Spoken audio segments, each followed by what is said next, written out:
Welcome to the Work is Weird Now podcast. Whether you're nearing retirement, entering the workforce for the first time, or caught somewhere in the confusing muddle in the middle, you're likely sensing it and you're probably living it.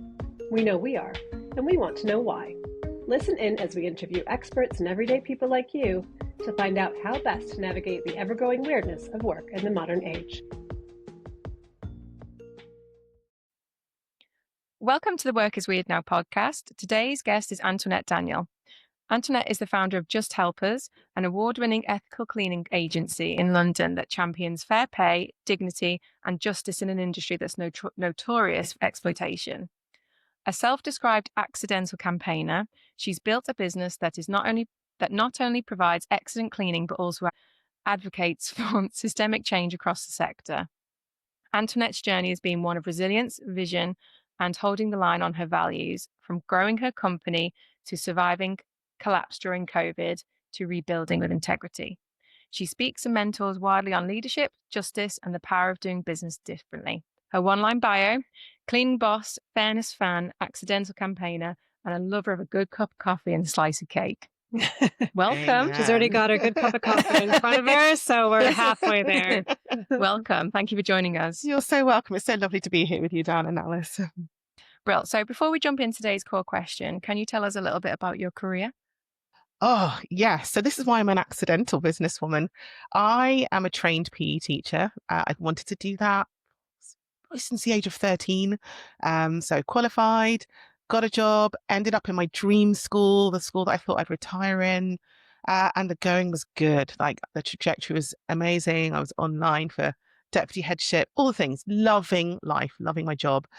But then I started to hear about human trafficking, and for around 3 years, I just tried to dodge it. Really, I just thought, it's somebody else's problem. I'm doing my thing. I'm saving my corner of the world. But it just followed me, and so eventually, I just started to ask, well, what can a PE teacher from Croydon do about human trafficking? And I landed on probably education, probably get on the ground. I think India at that time was the highest source country. So get on the ground, do some education about bright light syndrome of London. So I quit my job. I sold my house. I trained to be a missionary of Christians and faith background. And in those 2 years where I really kind of de-teacherized, deculturized, thought about working cross-culturally, like not exporting culture, the Bible, but the message of whatever I was trying to bring.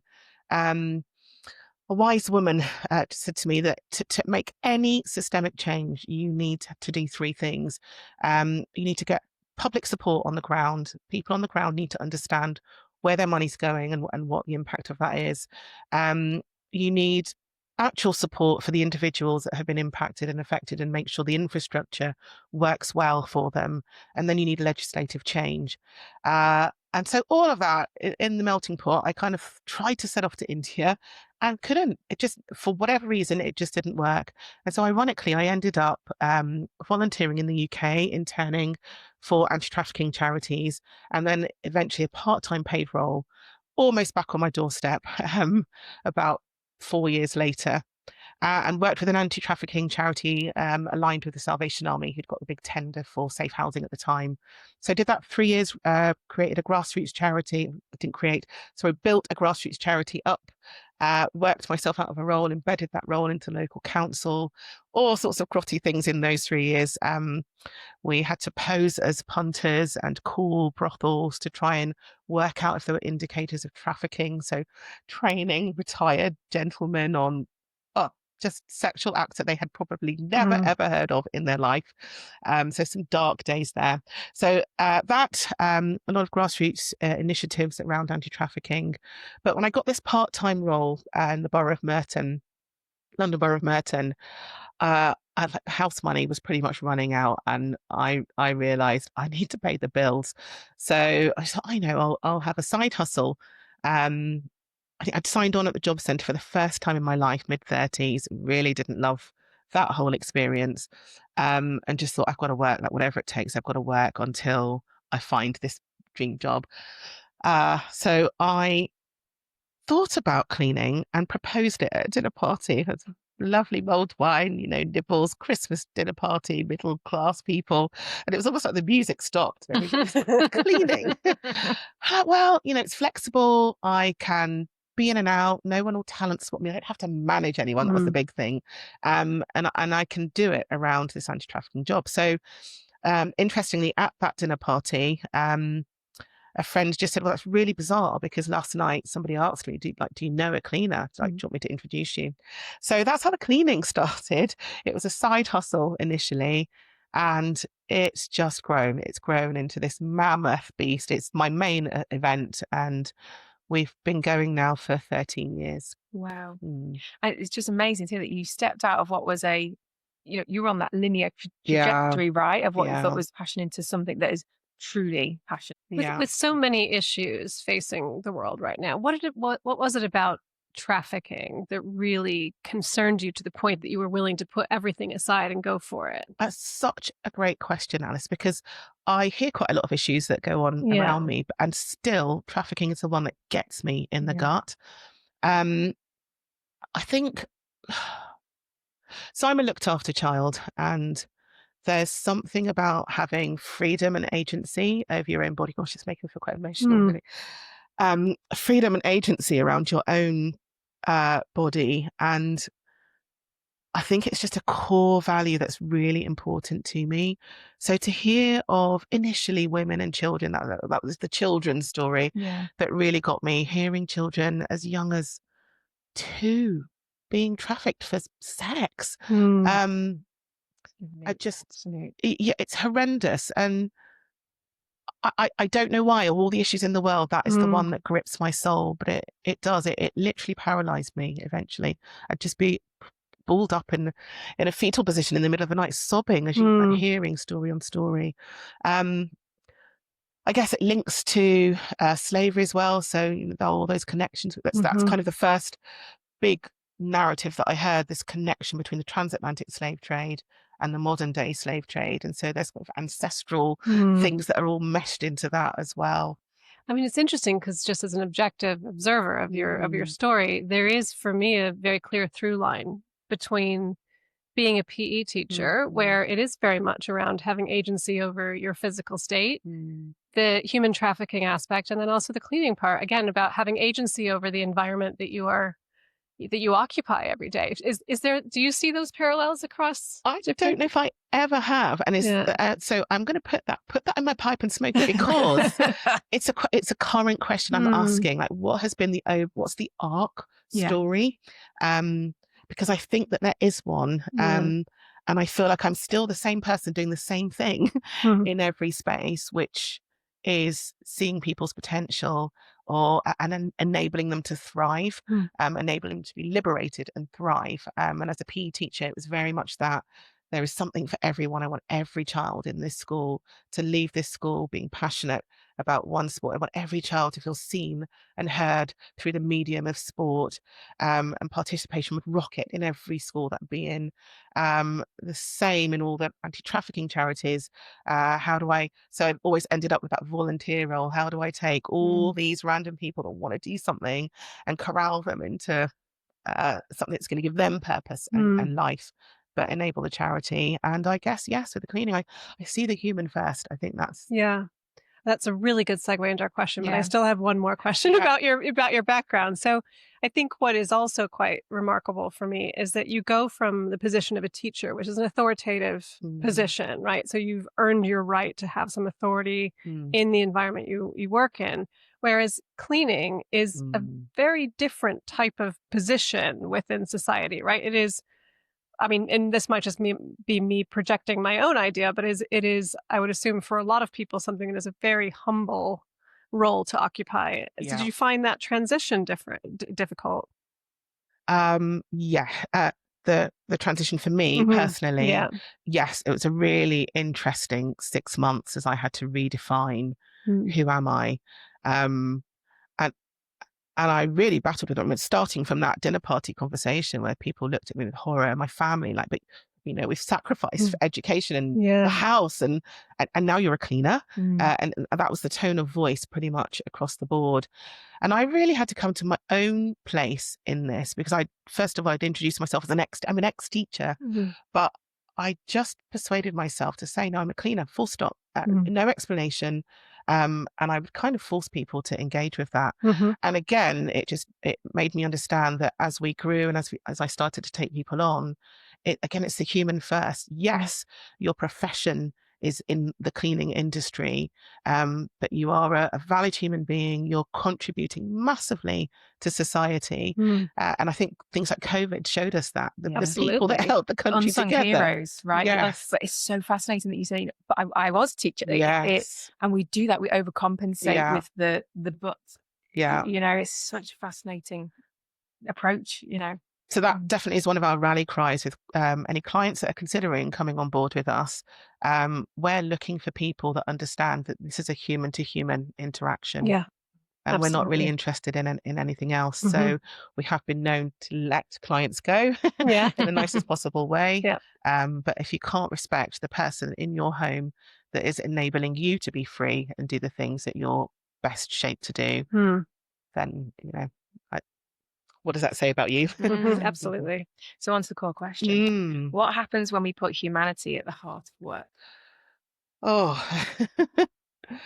I think I want to preface all of that by saying it's messy. It's a messy, glorious way of being.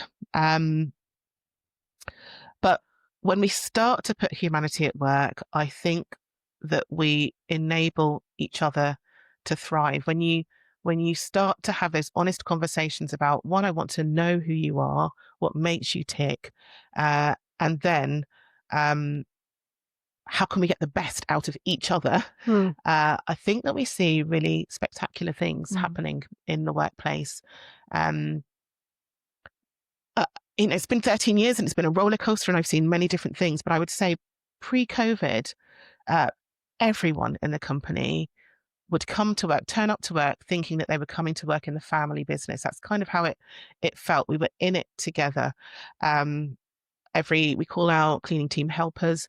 Every helper had access to me. I'd be on the ground doing spot checks. From the very first interview, so in the interview, my very first question really is, what did you want to be when you were 6? Like, who are you really? Because no one at the age of 4 dreams of being a cleaning professional. I think that's a reality. But actually, there are people, as they go through into that profession, realize this could be a job for life. But I'm always interested in what's at your core, because if it's cleaning, like, then how can we enable that? But if it's something else, how can we enable that too? Or how can we give a nod to the skills and the experience and the breadth that you bring into this current role? And if it's a transitionary role, how can we help you to thrive in this role, but help you to flourish at the other end as you step in to the next phase? So there, how our interview questions are designed to, our entire process is designed to really understand the individual and to help them understand the company, the team that they're stepping into. So there are peer interviews that happen within that, enabling people to have really candid conversations without management anywhere near it, so that they can ask, what are this lot really like? I've read their blurb, but how much of this is true and how much isn't? And we really encourage that. We encourage our peers to just say, that's a private conversation between you guys. But the big picture that we want back is, are they one of us? Like, are they going to embody our values and our culture, and pass that on to the next person? We're not asking for the granular details in those private conversations, but we do want to make sure that we provided a forum for that to happen.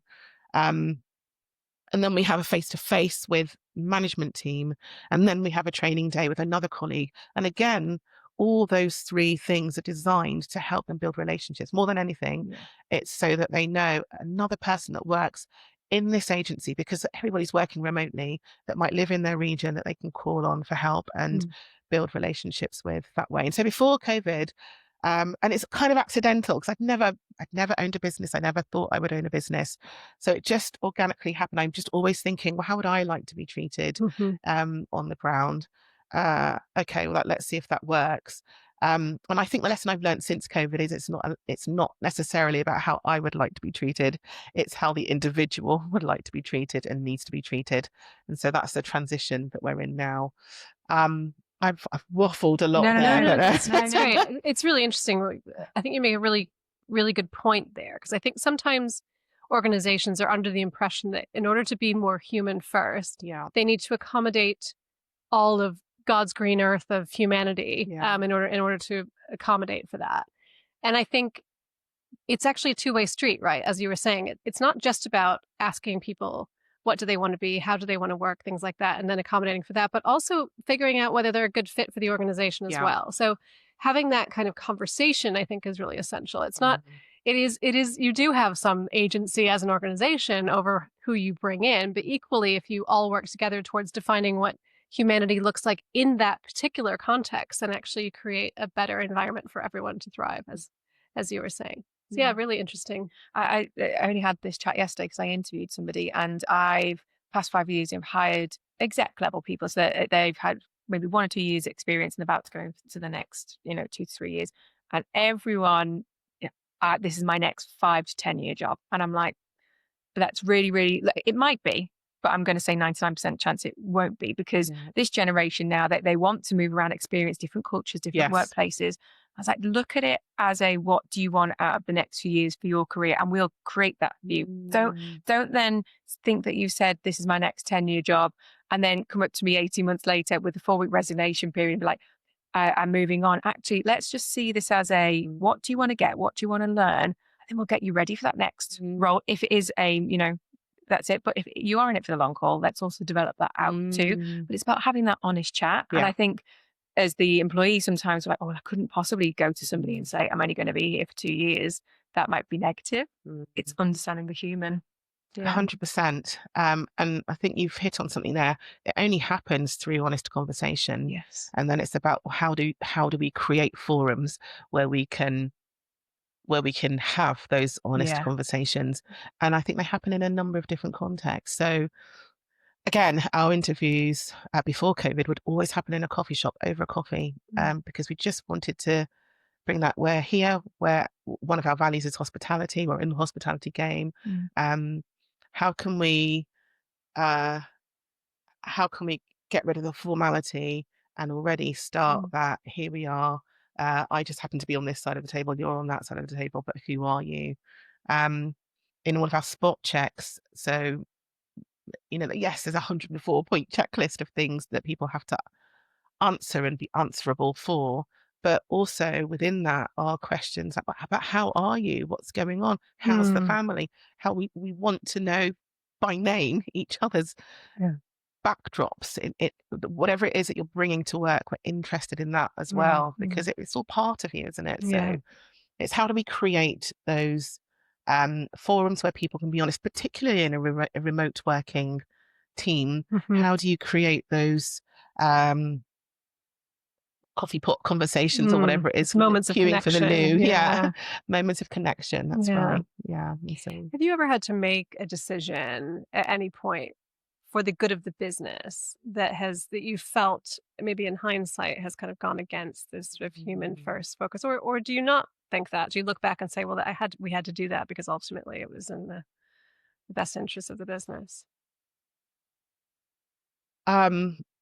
And we had a massive hiatus in our business post-COVID when the cost of living kicked in, where 50% of our team left, and that was a massive shock for me, because I believed that we had built a culture that was strong and enduring.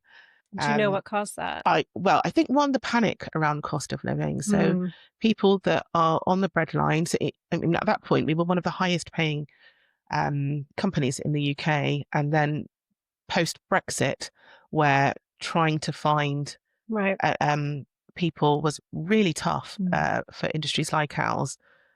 It became the Wild West. So people have raised the pay rate by up to £5 an hour in some cases. It's just unheard of. But I knew that wasn't going to be long-term sustainable for the business or for the economy. With the cost of living narrative, the person paying was the client. Well, everyone was in that boat together. Of course, So to trying to explain to the team and take them on that journey, I think I got that wrong. I think I left it too late. I think I made assumptions about how trusting the team might be, Right. given the relationship history that we'd got that had been strong.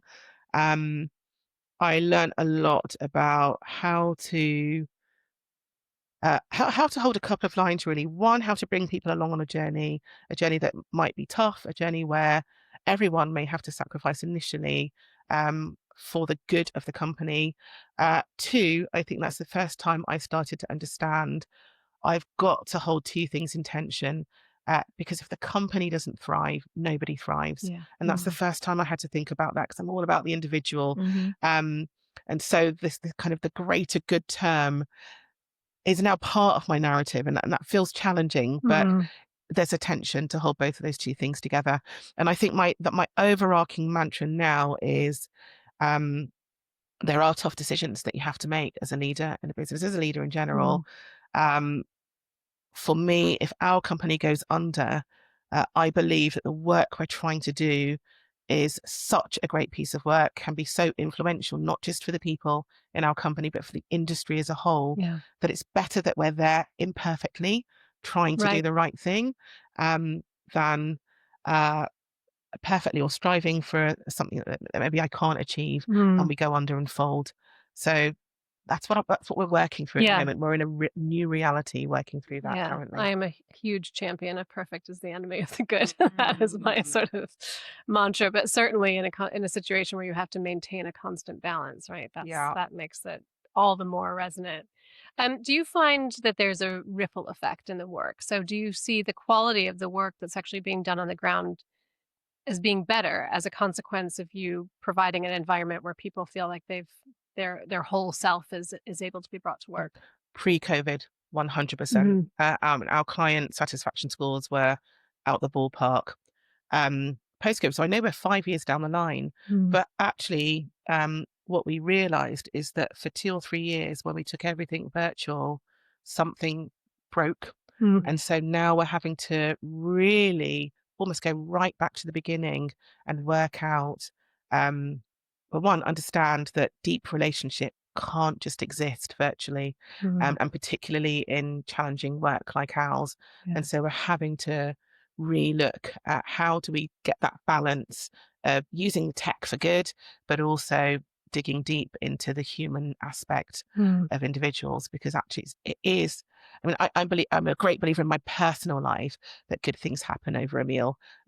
So how do we create those moments of intersection that then build deep and enduring relationship? Because when you've got that buy-in, then absolutely quality goes up, because we're working for the family business then, not just as a siloed entity out there that no one cares for.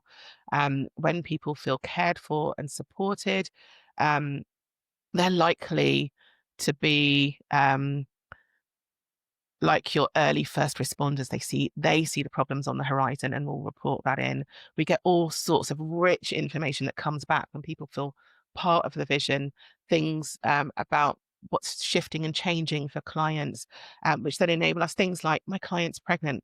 Then that enables us in the back office to support that and get ahead of that and send a card or flowers, be ready for information like that. My client's dog died.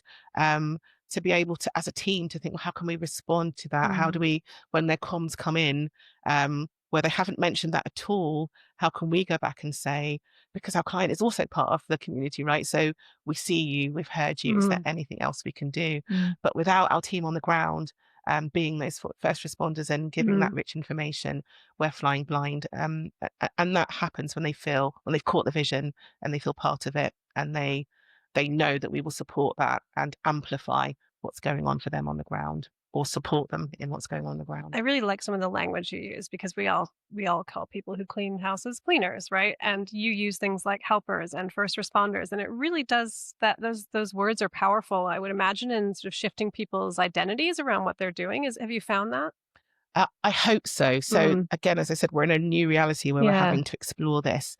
We've literally got an admin team meeting on Friday, and unbeknownst to my team, be fine because this will land after our team meeting. But I've been asking all of the helpers to send in a video about what motivates them in their role and what could we do better to help support them. And it's, yeah, I think I'm relearning all sorts of things all over again as I have the privilege of watching these messages come through.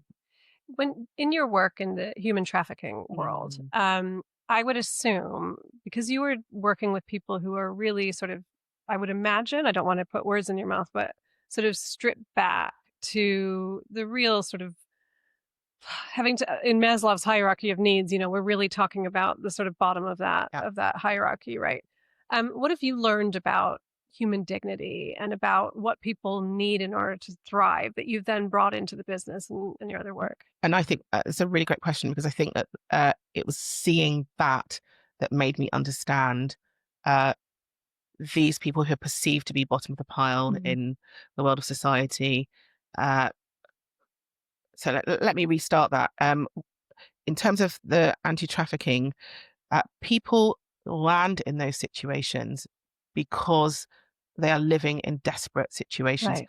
Generally, poverty is one of the biggest things that springboard people into a vulnerable experience.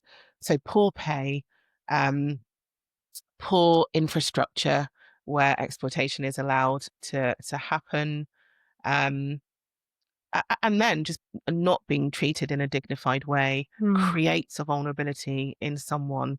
And then in that situation, one tiny shift, which could be as simple as someone getting married, which is a really brilliant thing to happen in a family, but that could bankrupt an entire family, and suddenly they're vulnerable because there's no margins, let alone someone getting sick, or someone just going through depression, which is so common for the majority of us, but there's just no room for any of that because they've got to stay on this hamster wheel of earning the money to pay the bills.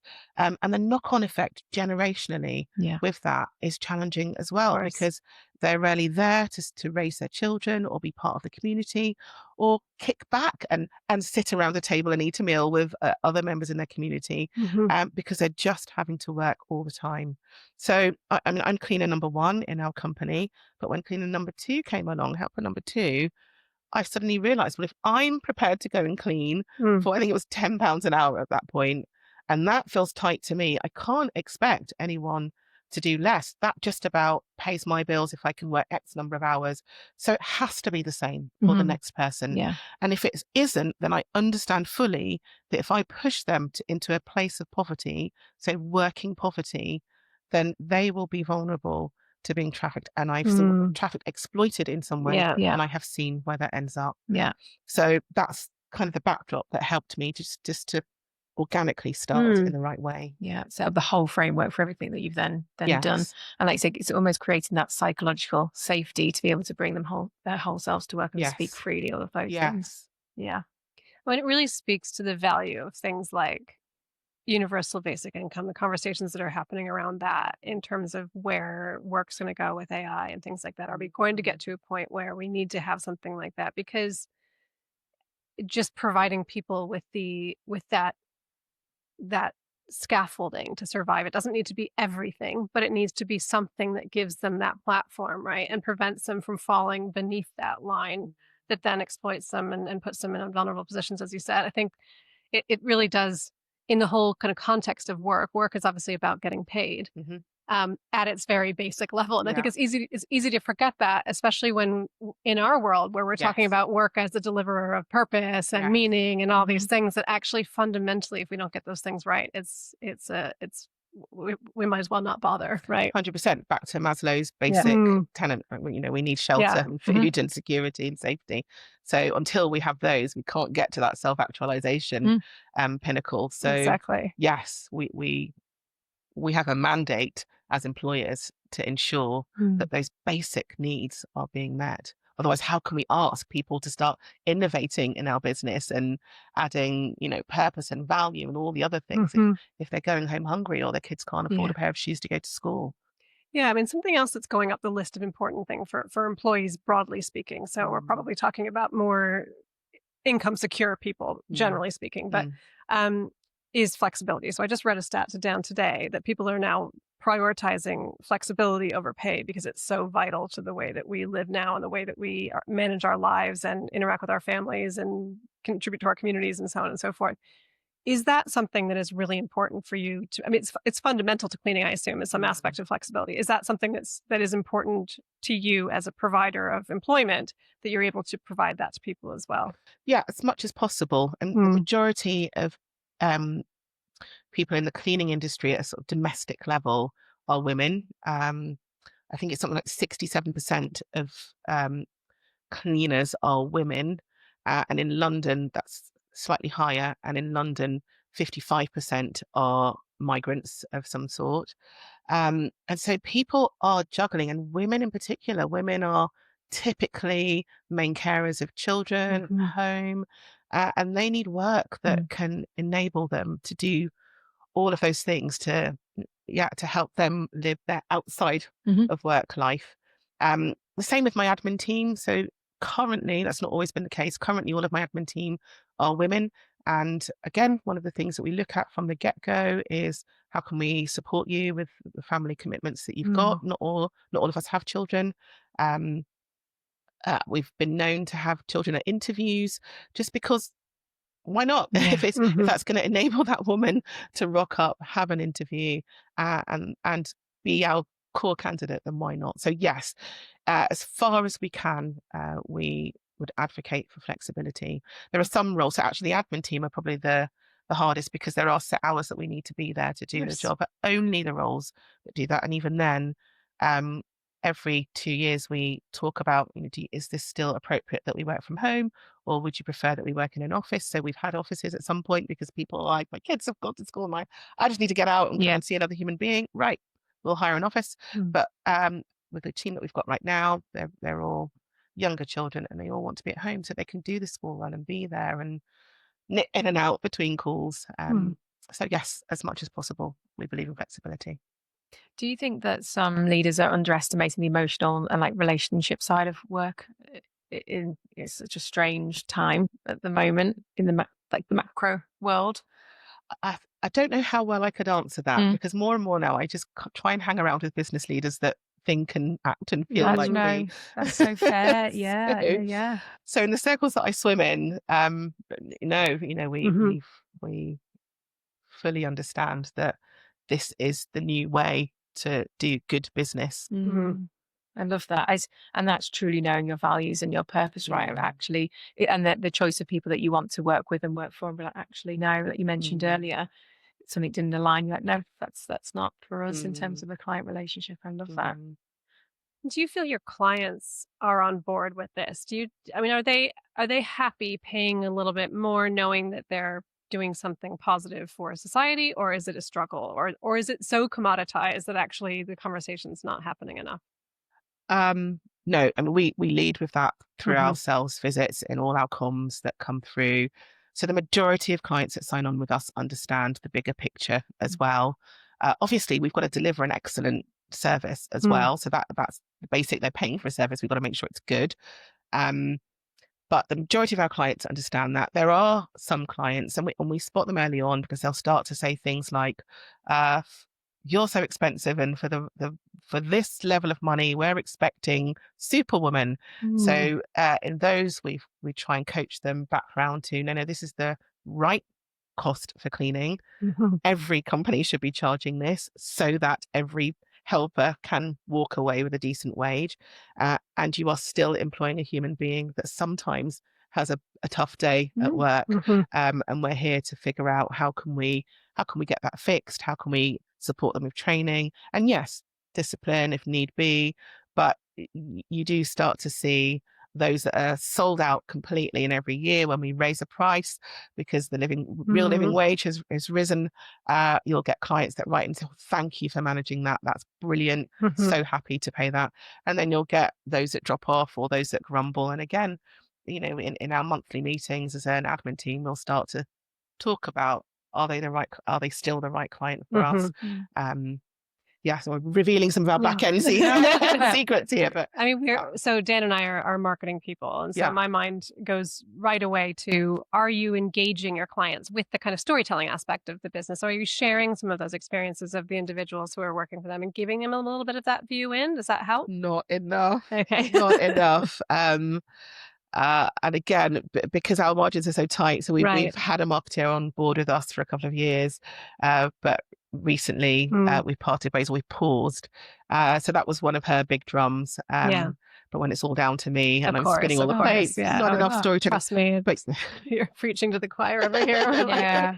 Trying to get this podcast to market it is just it's just above and beyond. Yes, with all the other things that really do need to happen. Exactly. If there's someone listening to this, I'm just going back to your point earlier, where you said I was a PE teacher, but now now I'm listening. If somebody's listening to this thinking, I need to change the tone and language the way I'm about to talk about myself, where I'm a cleaner or whatever, how would you coach on that? Because you've done it and you've done it so well. What advice would you give them? I think number one, there's internal work to be done, which is around everyone has equal value on this planet. So I can use a faith analogy. The Bible talks about the church as a body, and says that every single part of the body is needed in order for the whole to function. And then it mentions things like if the little toe was missing, the whole body would fall over because that's managing the balance. Or if some of this sort of I don't know, the spleen or all of those things have functionality and purpose in the body. And that's us as humans. We need each other in order to thrive, and everyone has a skill that's worthy to bring to the table. So number one, kind of figure out what were you made to do? Cleaning is a glorious thing. So it's one of the most liberating jobs I had for a while there. That absolute joy of leaving something pristine for another human being. Like at 9 o'clock at night, I'd lay down and I think, right about now, they're going to discover that little fold. And it's so tangible, right? You can see it right in front of you. Yeah. It's instant gratification for you, instant gratification for that person walking through the door, smelling the smells, seeing the sights. So everything has worth on this earth. And you've got to do a bit of the work to understand that you bring value to any situation. What's your superpower? Whatever it is, that is valid. One. Two, then it presses into knowing your worth. So it's about, like, when I coach, I've got one of my blocks, which is like actively walk away from the naysayers. So if there are people in your life that are really trying to put you down or tear down what you're trying to build, and you're trying to build yourself in and amongst that, then you need to walk away. They're not your people. They're not going to help you thrive.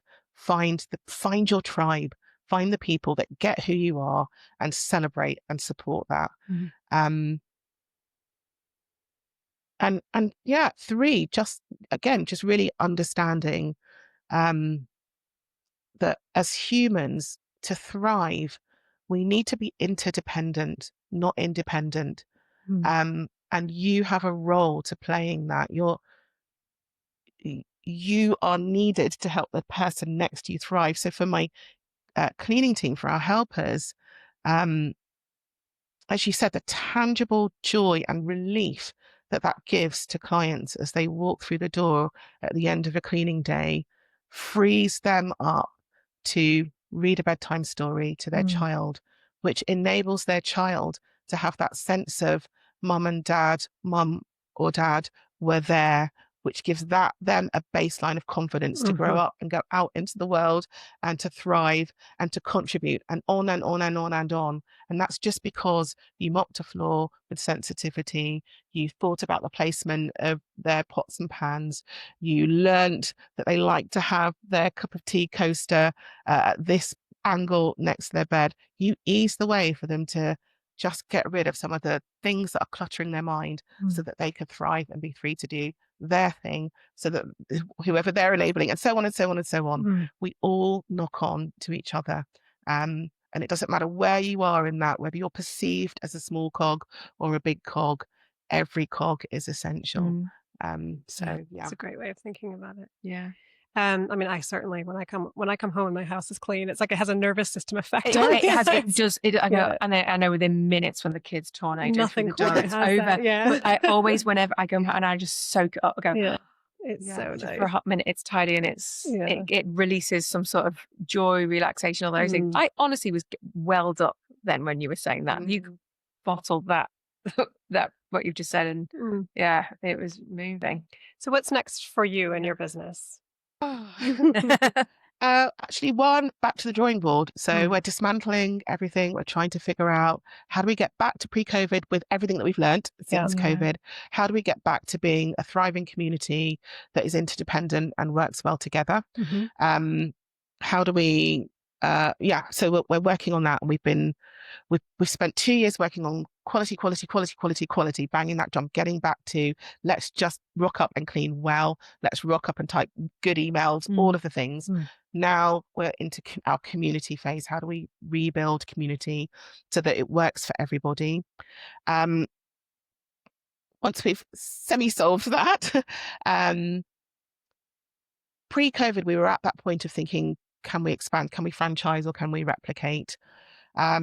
I'm still sitting on the fence on that, but my big vision, the thing that I think I'm born to do, is to make change.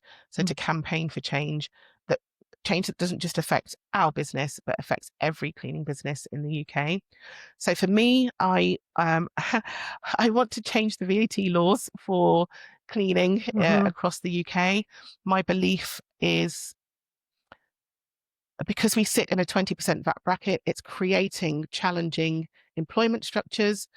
Certainly a gnarly problem for us, which then creates a load of cash in hand practices, which then creates exploitation and vulnerability for the worker, but also for the client. And I believe for the public purse, I think because we're not taxing well, we're actually not getting as much in the tax coffers as we could.